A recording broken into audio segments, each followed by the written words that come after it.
ንስሐ ስትገቡ ንስሐ አባቶቻችሁ ከሰጧችሁ ስግደት በላይ አብዝታችሁ የምትሰግዱ አብዝታችሁ የምትጾሙ በደንብ አድርጋችሁ ስሙኝ። ይሄን መሰረታዊ ነገር ማወቅ አለባችሁ። ሁላችሁም ይሄን ቪዲዮ በደንብ አድርጋችሁ ሼርና ኮፒ ሊንክ ላይክ ሪፖስት እያደረጋችሁ ለሁሉም እንዲዳረስ አድርጉት።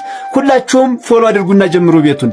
ብዙ ኃጢአት ሰርታችሁ ንስሐ ስትገቡ ንስሐ አባቶቻችሁ ጥቂት ጾም ወይንም ጥቂት ስግደት ሊሰጧችሁ ይችላሉ እና ያን ጊዜ ቅር ይላችኋል። እንዴ ይሄን ሁሉ ኃጢአት ሰርቼማ እቺ እንዴት ትበቃኛለች ብላችሁ ጨምራችሁ ትጾማላችሁ፣ ትሰግዳላችሁ። አንዳንዶቻችሁ እንደውም አንዷ ምን አለች ይመስላችሁ? የበፊቱ ንስሐ አባቴ አይመቹኝም ነበር አለች። ለምን አልኳት?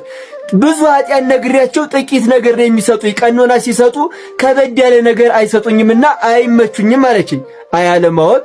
እስኪ ልጠይቃችሁ፣ ቆይ እናንተ በምትሰግዱት ስግደትና እናንተ በምትጾሙት ጾም ነው እንዴ ኃጢአታችሁ የሚሰረይላችሁ የሚመስላችሁ? እንደዚህ ከሆነ ገና ክርስትናው አልገባችሁም ማለት ነው። ቆይ እስኪ ስታስቡት ነፍስ አጥፍታችሁ ንስሐ ገባችሁ እንበል። ስንት ቢሊየን ስግደት ቢሰጣችሁ ነው ለዚያ ነፍስ ዋጋ የሚሆነውና ኃጢአታችሁን ይቅር የሚያስብላችሁ? በፍጹም የፈለገ ያክል ብንሰግድ ይቅር አያስብለንም። እና ምኑ ነው ይቅር የሚያስብለን ካላችሁኝ፣ እግዚአብሔር መሐሪነቱን አምነን ተጸጽተን በኃጢአታችን ወደ ካህኑ እግዚአብሔር ወደ ሾመው ካህን ቀርበን የካህኑን ቃል አክብረን ቀኖናችን ስንጨርስና ሥጋው ደግሞ ስንቀበል ነው። ይቅር የሚያስብለን የኛ መመለስና የእግዚአብሔር ቸርነት ነው። ካህኑ የሰጠንን እንደጨረስን ምንም ሳንጨምር ወደ ካህኑ ነው መሄድ ያለብን። ስለዚህ ንስሐ አባቶቻችሁ ከሰጧችሁ ቀኖና በላይ ምንም ነገር እንዳትጨምሩ። ለምን መሰላችሁ? ጨምራችሁ ስትሰግዱና ስትጾሙ ምን ያስብልባችኋል መሰላችሁ? ይቅር የተባልኩት እኔ በሰገድኩት ስግደት ነው፣ እኔ በጾምኩት ጾም ነው ያስብልባችኋል። የጸደቅኩት በራሴ ጽድቅ ነው ያስብልባችኋል። ይሄ ደግሞ ኃጢአት ነው እና ከታዘዛችሁ በላይ በፍጹም እንዳትጨምሩ። እንዴ ሐኪም ቤት ሄዳችሁ አንድ መርፌ ታዞላችሁ አይ ይሄ ስለማያሽለኝ 5 መርፌ ወጋለሁ ትላላችሁ እንዴ? አይባልም። ስለዚህ በፍጹም እንዳትጨምሩ። ኮሜንት ላይ እሺ አንጨምርም እያላችሁ ጻፉልኝ። ማንም ሰው ሳይጽፍ እንዳይሄድ ቪዲዮውን ለሁሉም አዳርሱት። ሼር እያደረጋችሁ እወዳችኋለሁ። ክብር በሉልኝ። በሰንበት ስገዱ የተገዘቱ በዓላት ብሎ ነገር የለም እየተባላችሁ ነው። እና የተወገዘ የተገዘተ በዓል የለንም። በሰንበት ግን እንዳንፈታ አትስገዱ ይሉናል። እንሰግዳለን። በሰንበት እንዳንፈወስ የሚካኤል ቀን የተወገዘ ነው፣ አትስገድ፣ እንዲያታድግ ይሉናል። አረ በፍጹም እንዳትሰማ። ሕዝቤ እውቀት ከማጣቱ የተነሳ ጠፋ ይላል መጽሐፍ ሲናገር። እኚህ መምህር ግን ፍትሐ ነገሥቱን አንብበውት ይሆን? ካላነበቡት ፍትሐ ነገሥቱን ብትጋብዟቸው ደስ ይለኛል። ከዛ ባለፈ እንደ ፕሮቴስታንት አማኝ የሆነ የስህተት ትምህርት ሲተላለፍ አውደ ምህረት ላይና መድረክ ላይ እልልልልል የምትሉ ባለማዕተብ ኦርቶዶክሳውያን ግን ደህና ናችሁ? እንዴት ናችሁ? ለምንድን ነው የማትመረምሩት? ይሄ ትምህርት ትክክል አይደለም ብላችሁ የማታወግዙት ለምንድን ነው? ለምንድን ነው የማታወግዙት? እንደ ፕሮቴስታንት አማኝ የሆነ ነገር ፓስተሩ ሲል እልልልልል እንደሚሉት እኛም ጋር የስህተት ትምህርት ሲተላለፍ እልልልልል የሚል የማይመረምር ትውልድ እየተፈጠረ ነው። ያሳዝናል በጣም። ድንግል ማርያም ሲባል አይከፋቸውም? ስለ ድንግል ማርያም ስለ ቅዱሳን ሲዘመር አይደብራቸውም? አይደለም ስጋዊው ፈውስ መንፈሳዊ ፈውሳችንም የተከናወነው መዳናችን የተፈጸመው በኢየሱስ ክርስቶስ ብቻ ነው። በሊቀ ነቢያት በሙሴ ወይ ደግሞ በመላእክት ነው አላለችም ብላ ማታውቅም። በድንግል ማርያም ነው ብላ አታውቅም። በኢየሱስ ክርስቶስ ነው።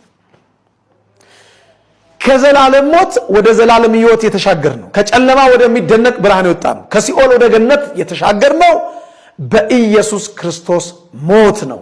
እሱ ሞቶ ሞታችንን ለዘላለም ዋጠልን። ሞት ሆይ መውጊያ የታለ? ሞት ሆይ ድል መንሳት የታለ ብለን የሰበክነው ክርስቶስ ኢየሱስ ሞቶ ሞታችንን ለዘላለም ከዋጠልንና ሕይወቱን ከሰጠን በኋላ ነው። ይሄን አንቺም ኦርቶዶክስ ቤተክርስቲያን ውስጥ እያለሽ በስፋትና በጥልቀት ሲሰበክ እንደነበረ ሳይዋሽ ህሊናሽ ይመሰክራል። አንደበትሽ ላይ መሰክር ይችላል፣ ህሊናሽ ግን ይመሰክራል። እርግጠኛው ነኝ ነው የምነግርሽ። ስለ ኢየሱስ ክርስቶስ ቤተክርስቲያናችን ስታስተምር ስለ ኢየሱስ ክርስቶስ የዘላለም ሕይወት ሰጪነት ስትሰብክ ጆሮሽም ልብሽም ሰምተዋል። ድንግል ማርያም ሲባል አይከፋቸውም? ስለ ድንግል ማርያም ስለ ቅዱሳን ሲዘመር አይደብራቸውም? አይከፋቸውም? ደስ ይላቸዋል? ኢየሱስ ሲባል ግን ኧረ ተይ ተይ፣ ትንሽም ቢሆን አብረን ነበር፣ ትንሽ ዓመትም ቢሆን ጆሮ ያለው ይስማ። ቤተ ክርስቲያን አቃፊ እንጂ ገፊ አይደለችም። አንዴ ገፋችን ትያለሽ፣ አንዴ መዳን በሌላ በማንም የለም የሚለው ጥቅስን ያስወጣኝ ትያለሽ። እርስ በርሱ የሚጋጭ ነገር እኮ ነው የምትናገሪው። ራሱ አይምሮሽን ዲያብሎስ ስለሰረቀው ማለት ነው። እርስ በርሱ የሚጋጭ የሚባል የለም። ስልክ ዘግቶ ተደብቆ ሰባኪ የለ ተደብቆ ክርስቲያን ሲሞት ዶክተር መራዊ ናቸው። ተመልከት፣ ውርራ ያደረግህም ይሄ ልጄንማ እኔ ቀብረዋለሁ ብሎ ማለት ነው። እኔ ልሙት ብለው ማለት ነው። ቢኒያም ሽታዬውን የሚሰድባቸው ይህን ነው። ተመልከት፣ ለቢኒያም ሽታዬ እንትን እናቀብላለን እንደዚህ በቃ ዘመድኩን ይወድቃል ብለህ እንዳታስብ። መውደቄ መሞቴ አይቀርም፣ ግን በእነ ቢኒያም ሽታዬ አይደለም ወድቀው። ተመልከት፣ ተመልከተው፣ ከግራ የለ ከቀኝ የለ። እናቴ ዳዊት የሚባል ፋሲካ ሆቴል ባለቤት እና ደግሞ ባለቤታቸው ይኑሩ አይኑሩ አላወኩም። 3 ሆኖ 2 ሆኖ አይቃጠልም አስከሬኑ ብሎ ከአፈር ነው የምንቀላቀለው ከመሬት መገናኘት አለበት ብለው አውሮፓ እንድመጣ 2 የጋበዙኝ እሳቸው ናቸው። በ3ኛው የስላሴ ቤተክርስቲያን አስተዳዳሪ መሪጌታ ዳዊት ናቸው የጋበዙኝ። 2 ጀርመን መጥቶ ያስተምር ያሉኝ እኚህ አባት ናቸው። ይህን በመናገሬ ኩራት ነው የሚሰማኝ፣ ደስታ ነው የሚሰማኝ። በቀኖና ቤተክርስቲያን ያጠፉ ሲኖዶስ አለ ተነጋግሮ እንትን የሚለው ነው እንጂ ዝም ብሎ ይሄ የጠገበ ማህበረ ቅዱሳንን እንትን የማይሉ ኮተታሞች ማህበሩን ስም ለማሰደብ የሚያወሩትን ይዞ መበጥረቅ ጥሩ አይደለም። ክቡር አባታችን በረከቱ ይድረሰን፣ ቡራኬው ይድረሰኝ። ረጅም የአገልግሎት ዘመን ከጤና ጋር ይስጥልን። የኢትዮጵያ ቤተክርስቲያን በአውሮፓ ምድር እንድታበራ እንድትጎመራ ያደረጉ ሲያልፉ ነው የሚመሰገኑት፣ ሲያልፉ ነው ስሞት የሚጠራው። ለቤተክርስቲያን የሰሩት ውለታ ቀላል አይደለም። ወጥተው ወርደው ብቻዎትን በክረምት በበጋ በበረዶ ለፍተው ዛሬ ቤተክርስቲያን እንድታብብ ያደረጉ ናቸው። ለቅኖች ምስጋና ይገባል። ክበሩልን። እናመሰግናለን። እንዲህ ማድረግ አለብን። እንዲህ ነው መስራት ያለብን። ሁሉ በልኩ ነው። ደስ የሚል በልኩ ነው። እኔ ተከሰስኩ እኮ እዚህ ያሉት ሙስሊሞች ከሰሱኝ። እኔ ቤተክርስቲያን አለ የማገለግለው እነሱ በቃ በአውስትራሊያ የተገደለውን ሰውዬ እሱ እንደዚህ ብላ ግራ ገባት። ከዛ ተሰብስበው የነበሩት በሙሉ ሄዱ እና ቄስ መራዊ ተበጀ ማን ነው የሆነ አያት ስም ጠራና እንደዚህ የሚባል ሰው ታውቃለህ አሉ። ኧረ እኔ አላውቅም አልኳቸው። ምንድን ነው ገብረ ኪዳን ይሁን ምናምን የምታውቀው አላውቅም። እኔ ማለት እንደዚህ የሚባል አላውቅም። ፖሊሶች ናቸው የሚነግሩኝ። ወይ የአያት ስም ነው የሚጠሩት እና በአያት ስም ስለሆነ የሚጠራው የስምና የመጀመሪያ ስም ከና አባት በእኛ አጠራር ንገሪ እሷ ስትነግራቸው መራዊ ተበጀ የሚባል ታውቃለህ አሉኝ። አውቃቸዋለሁ አልኩኝ። 2 የጀርመን ስመጣ ያመጡኝ ሊቀ ካህን ናቸው። የጀርመን ሊቀ ካህን ናቸው። የቅዱስ ሚካኤል አስተዳዳሪ ናቸው አልኩኝ። እና የፌዴራል ፖሊሱ መርማሪ ምን አለኝ፣ እኛ ይሄንን ካየ በኋላ ይሄ ሰው ኦርቶዶክስ ነው ስለተባለ እሳቸው ናቸው አንተን፣ እኚህ ሰው ናቸው እኚህ ቄስ ናቸው አንተን በፍጹም ያሉን። እኛ ከሳቸው ደጋ ብዙ ሰርተናል፣ ብዙ እናውቃቸዋለን። በጣም ነው እንትን አሁንም ህጉን መስፈርቱን ለማሟላት እንጂ የከሰሱኝ ሰዎች ያወቋቸው። አንዳንዶቹ በጣም የተላላ ሰው ሚስት ናቸው የከሰሱኝ፣ አውቃቸዋለሁ። የታዋቂ ጋዜጠኛ ሚስቶች ሁላ ናቸው የከሰሱኝ። በስመ እስልምና እዛ ያላችሁ ጀርመን ያላችሁ ምናምን ተብሎ ማለት እና ትከሳቸዋለህ አንተ መልሰህ መክሰስ ትችላለህ ሲባል ኧረ አልፈልግም። ለምን የምከሳቸው? ተሳስተዋል፣ አስተምሯቸው። እኔ ስራ ፈትቼ እዚህ እንደገና እነሱ ስራ አላስፈታቸውም። ወገኖቼ ናቸው። ስህተት መሆኑ እናንተ ካወቃችሁና እኔ መሆኔን ካላወቃችሁ ንገሯቸው። አልከሳቸውም። እንዲህ ብለው ነው እንደዚህ ብለው ነው የሰሙኝ። ወገኖቼ ናቸው። በቃ ተመርተው ነው መስሏቸው ነው። ስለዚህ የህግ ሀገር ስለሆነ ህግ ደግሞ አጣርቶ ግራ ቀኝ አይቶ ስለሆነ እንደ ሀገሬ ቢሆን ተገድያለሁ፣ ታስሬያለሁ፣ ተመትቻለሁ አልኳቸው። ግብታዊነት ስላለ ገና ፖሊሱ ሲይዘኝ ጣፍጥፎኝ ነው ይዞኝ ሄደው። እናንተ ግን ግራ ቀኝ ታያላችሁ። እኔ ከሆንኩ ደግሞ ፌስቡክንም መጠየቅ ትችላላችሁ፣ ጉግልን መጠየቅ ትችላላችሁ። እዚሁም ካምፓኒው ስላለ ወረቀት ማውጣት ይችላል። አዎ በ2013 እንደ አውሮፓውያን አቆጣጠር እንዲህ አይነት ሰው ጽፎ ፖስቱን አንስቶ እኛ ግን ከፌስቡክ መልሰን አምጥተን በህግ ጠይቀናል አሉ። እንደዛ ማድረግ ትችላላችሁ። የኔ ትክክለኛ አካውንቴ ይሄ ነው። ይሄ ጂሜል ያንተ አይደለም፣ ይሄ አይደለም። ይሄንን እኮ መጠየቅ ትችላላችሁ። ይሄ ጂሜል በማን ስልክ ነው የወጣው፣ እንዴት ነው የወጣው ብላችሁ ጠይቁ። ጂሜልም ምንም ሲወጣ ያው በስልክ ነው የሚወጣው። እኔ ያለኝ ህጋዊ ስልኬ ይሄ ነው። ስለዚህ ይሄን ያወጣውን ሰው ታገኙታላችሁ። ሲወጣ ስልኩ ሌላ ቦታ ስልኩ እና በሐሰት ሰውን ቀን ካልደረሰ ምንም ማድረግ አይቻልም።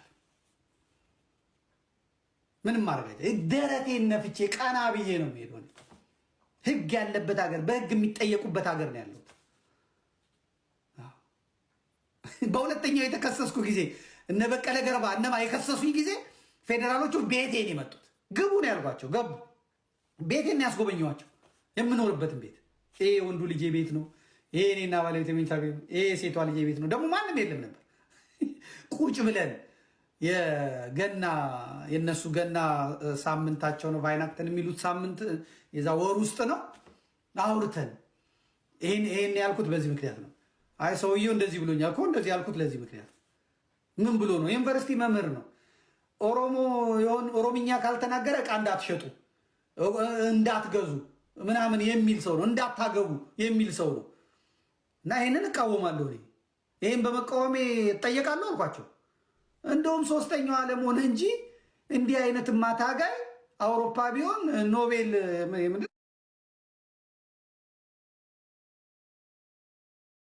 እንግዲህ ትምህርት ሃይማኖት እያስተማሩ ለማሳደግ ቃል ይገባሉ።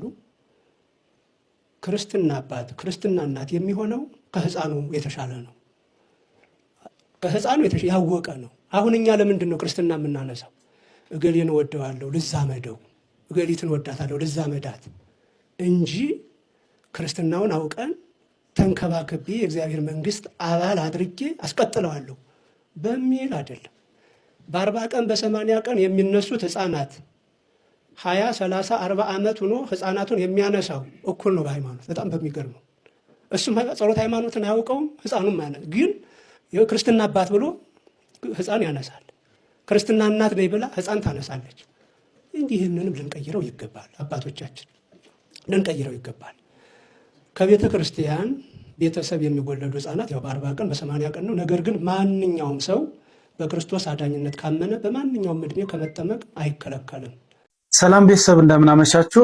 ከላይ የምታዩቸው መምህር ባለፈው 917 ተከታይ ወይም ደግሞ ቤተሰብ ባንድ ተደርጎ አጥተዋል። እኒህ መምህር ስለ ንስሐ ነው አሁን የሚያወሩት። በደንብ እንስማ፣ እንከታተል። አካውንታቸው ከታች ሜንሽን አድርጌዋለሁ። ፎሎ አድርጓቸው። ቤቱንም ፎሎ ማድረግ እንዳይረሳ። ንስሐ ስትገቡ ንስሐ አባቶቻችሁ ከሰጧችሁ ስግደት በላይ አብዝታችሁ የምትሰግዱ አብዝታችሁ የምትጾሙ በደንብ አድርጋችሁ ስሙኝ። ይሄን መሰረታዊ ነገር ማወቅ አለባችሁ።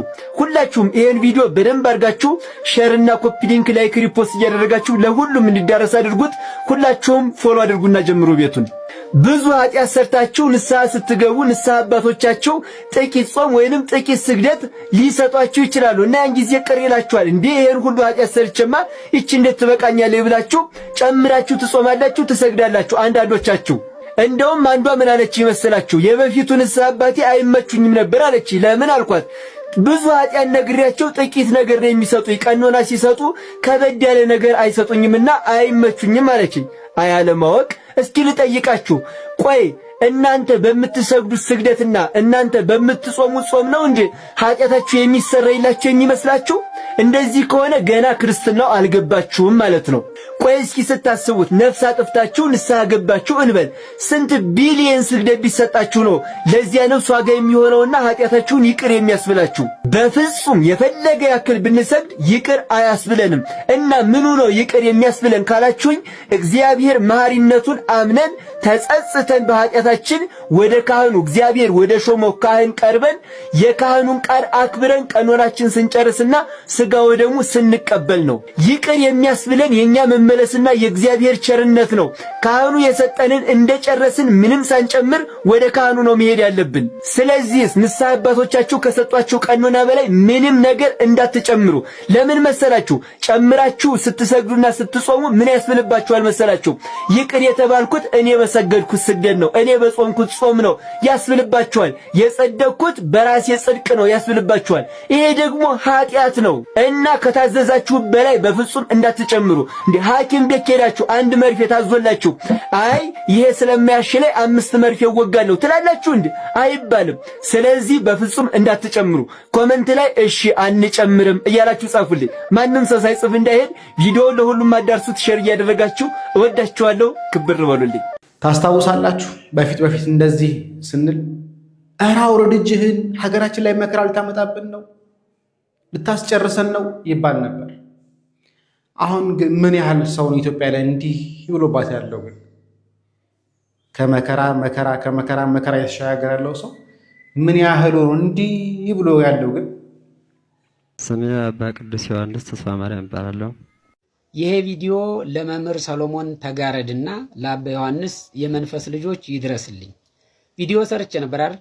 እናንተም አትሳደቡ፣ እኔም ከዚህ በኋላ አልሰራም ቪዲዮ፣ በኮመንት አትምጡ ብዬ ነበር። መምህር ሰሎሞን ደግሞ አዲስ መጥተው ስሜን እንደዚህ ያብጠለጥላሉ። ከመቄትና ከዳውንትና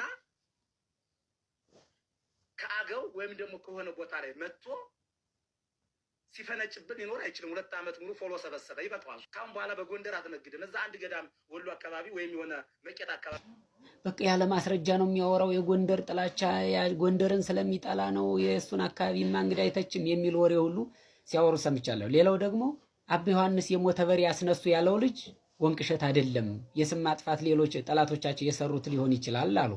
እስኪ በማስረጃ እናውራ። በድርጊቱ ላይ ስለነበሩ ሊመሰክሩ ነው እና አድምጣቸው። ደስ ይበላችሁ። እንግዲህ የቅዱስ ገብርኤል ታምርና የበረሃው መናኝ አባታችን ታሪክ ቢነገር አያልቅም። ምንዚህማ አዲስ ነው፣ ጉርቡን ነው። እንግዲህ ያን አርከበር ያን ገደል ታውቁታላችሁ። ቁጭ በሉ ይሰማችሁ። ክረምት ሲሞላ በጋ ሲጎል ውሃው ሲርቅ ገደሉ ሲቀር ይህን ቦታ ታውቁታላችሁ። እንግዲህ አያችሁት በር ላይ ተንከባለው ወስዶ በክንፉ ቅዱስ ገብርኤል አባሩ ላይ ጣላቸው።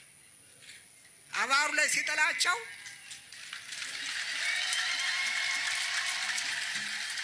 እንደወደቁ ነው ጥልቅ ያሉ እንጂ እዚያ ወዲያ ሰፈፉ። ሲሰፉ ማንን ጠሩ? ቅዱስ ገብርኤል የበረሃው መናኝ እያሉ እጃቸው እንዲህ እያረጉ ሲሉ አሁንም ቅዱስ ገብርኤልና የበረሃው መናኝ ደረሱላቸው። ይሄስ እሳቸው ያውቁትን ምስክርነቱን የጠላት ወሬ ነው። ይሄም ቪዲዮንም ጠላት ነው የቀረጸው።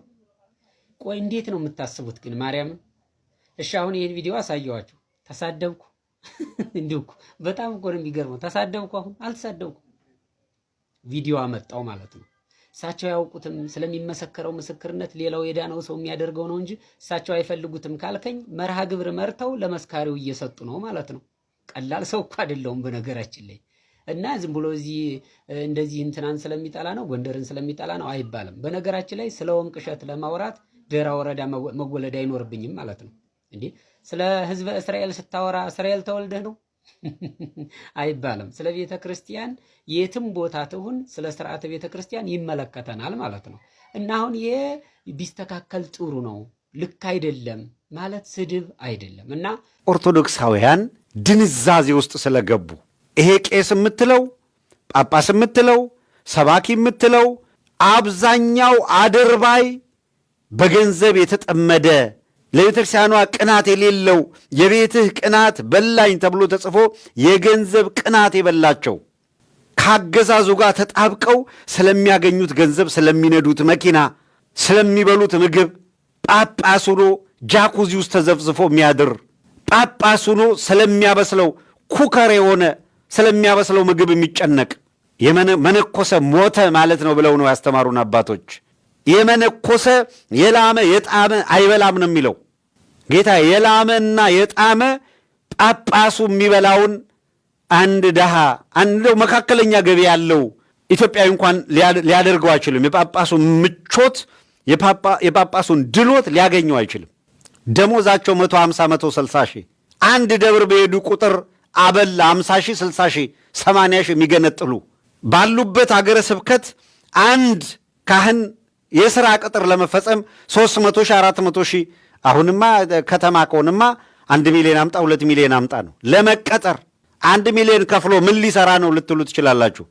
የዘረፋ ምንጭ ሆንልኛል ብሎ ስለሚያስብ እነሱ እየዘረፉ ምን እንደሚያደርጉ ስለሚያውቅ ያስቆጫሃል። ቤተ ክርስቲያኗ እንደነ አቡነ ጴጥሮስ ያሉ ቅዱሳን ከፊት ገጽ በነበሩበት ጊዜ እንኳን ሰው ምድሮ አይገዛላችሁ እያሉ እየገዘቱ በጥይት ተደብድቦ መሞትን በጸጋ የተቀበሉ ስንት ንጹሐን ስንት ቅዱሳን ያሏት ቤተ ክርስቲያን እንዴት መጫወቻ እንደሆነች ሕዝባችንስ ልክ ቤተ ክርስቲያኗ ሲቀጠቀጡ የነበሩት ኦርቶዶክስን አማራውን አይደለም የሚባለው ዘውዱን ሦስቱን ምታ ነበር የሚለው ጣሊያን። ቅኝ ገዢው በሙሉ ይሄንን ነበር የሚከተለው። የጣሊያኗ ጠቅላይ ሚኒስትር ከሮም በላይ የአዲስ አበባ ጉዳይ አሳሰባት ለመምሰል ጥረት እያደረገች ነው። ትክክለኛው ጣሊያን የክፋት አጀንዳዋን ይዛ በመጣች ጊዜ ኢትዮጵያን መበታተን ያለብን በዚህ መንገድ ነው ብለው ያወጡትን እቅድ በ100% ደረጃ እያስፈጸመላቸው ያለ ኤጀንት ቢኖር አብይ አህመድ ነው።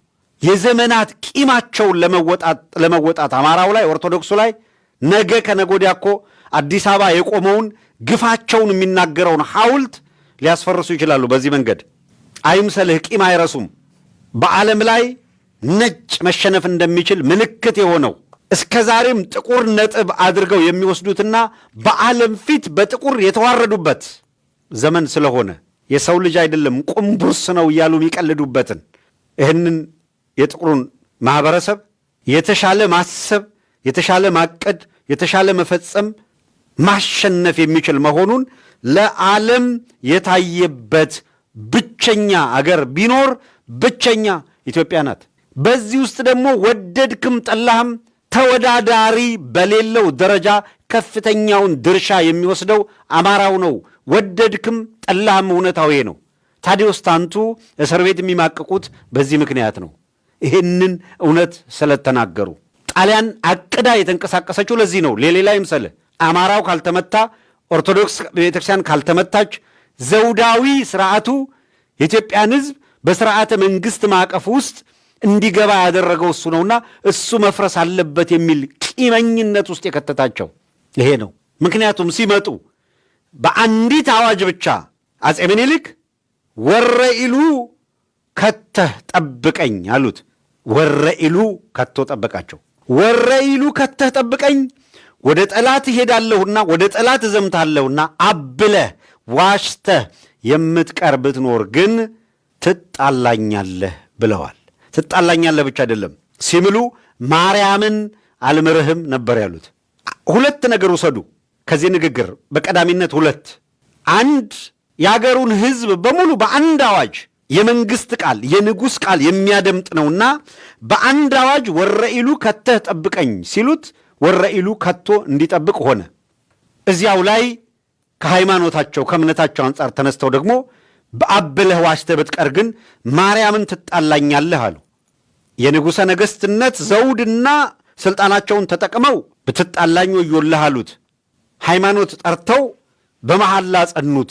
ስለዚህ ሕዝቡ በሃይማኖትም በዘውዱም ላይ ያለውን መተማመን ቢነጠቅ ወረኢሉ ከተህ ጠብቀኝ ሲሉት ወረኢሉ አይመጣም ነው ጫወታው። የጣሊያኖቹ እንቅስቃሴ የመሸነፋቸው ምክንያት ይሄ ስለሆነ በዋነኛነት እዚህ ላይ ማተኮር አለብን አሉ። ሌላውስ ማርያምን ማለታቸው በመንግስትነት አዋጅ ማወጃቸው ብቻ ሳይሆን አዋጁን ያስነገሩት በአማርኛ ሆኖ ሳለ ከመላው አገሪቱ ከጫፍ ጫፍ ተነስቶ ተጓጉዞ ሲያበቃ መጣ። ስለዚህ ሌላው ሶስተኛው ቋንቋው ነው፣ ማንነቱ ነው። ይሄ ቋንቋ ተናጋሪ ማን ነው? አማራው ነው። ስለዚህ የኢትዮጵያውያንን ቋንቋ እንደባልቀው ብለው መጡ ጣሊያኖች።